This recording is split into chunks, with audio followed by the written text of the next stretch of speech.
So I am out here in my tomato patch and the frost is coming. I feel it in the air, but I have a ton of green tomatoes still on the vine. So I'm going to show you a recipe that my family has made for many years.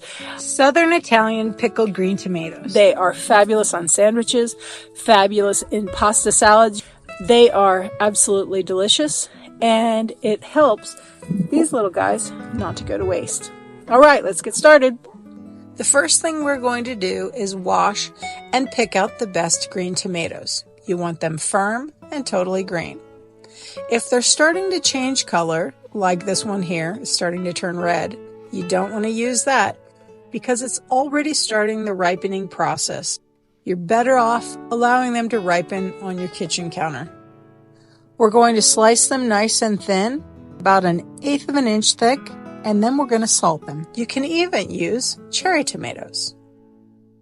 I prefer to use a coarse sea salt because I like the flavor and it's not as salty as pickling salt. You want to make sure that you heavily salt them because the salt is going to pull out the water content.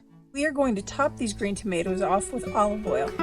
And you don't want any water getting trapped under there because it could cause molding and that would ruin our green tomatoes. We don't want that happening at all. Massage in that salt all over the tomatoes so that it gets in every nook and cranny. And don't worry, once it's marinated, we'll rinse a lot of that salt off.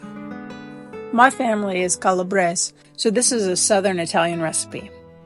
During this first marinade, I add garlic and hot peppers to enhance the flavor, and then later I will add fennel. It's now time to put the tomatoes into a container. I first salt the bottom of the container, then begin to layer the green tomatoes in this PBA-free Rubbermaid container. Right before our eyes, we can see this going down. Look at all the liquid in the bottom there already. In this first step, the tomatoes are just marinating in the Rubbermaid containers, extracting all that water. That's all the salt pulling all the water out of the tomatoes, and that's what we want. Check it out. 3 days later, and look at all that water. We're not done yet. We need to drain this water out, give them a rinse. We're going to resalt them and add some fennel.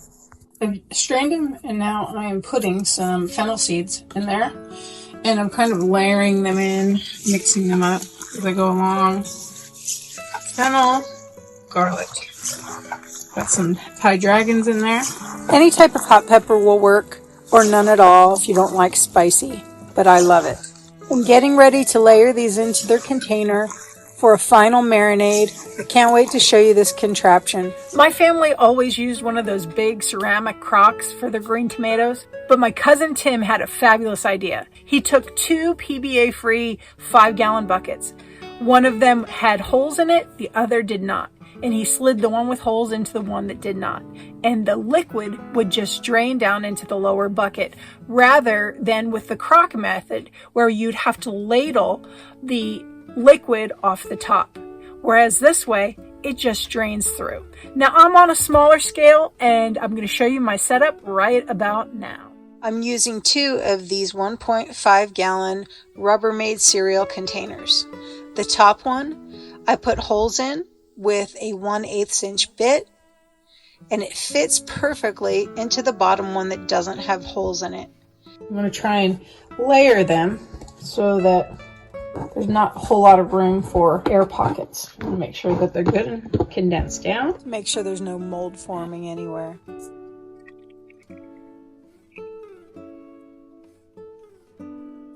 Here we have both containers put together. Put the water down below. See it already taking. Only thing I need to do up here is I'm going to put my water bag that's going to weight it down so that it keeps pushing, getting all that water out of there. And I will drain this out every day. What I use for my weight is I take a gallon Ziploc bag and I will fill it with water and set it on top. As you can see here, 1.5 inches of water still coming out. It's still dripping. And we'll wait till we're down to about 1/4 inch of water. No more than that before we jar these up. So we are into week 2. Look at how much they've condensed down. You also want to take our water bag out. That's our weight. We're going to come in.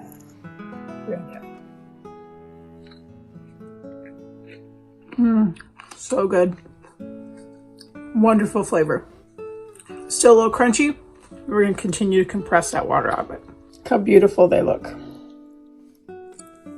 Be sure not to use a metal bowl when processing your green tomatoes. Certain metals can react with acids and salts, which can affect the color, the flavor, and even cause toxins. Guys, we did it. We made it to week 3, and these babies are done. They smell incredible. They taste incredible. I'm going to give them one final squeeze before I package them up in olive oil. And you know what? They're ready to serve. They will only get more tasty as time goes by. I have 4 closing thoughts for you. First, do not attempt to canning water bath the green tomatoes. It will cook the tomatoes and make them mushy. Second, be sure to top them off with olive oil. Third, store them in the refrigerator.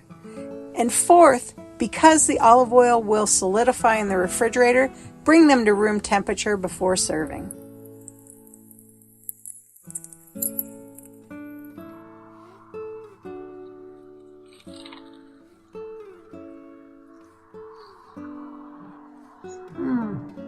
That is delicious. So guys, today we made Italian pickled green tomatoes. These are some of my green tomatoes, even though this one is purple. It is not ripe, so I can use this one as well. If you have a friend who has a ton of green tomatoes on the vine and the frost is coming, please be sure to share this video with them. Give it a like and subscribe so you don't miss an episode of Organically Ann. Take care and God bless.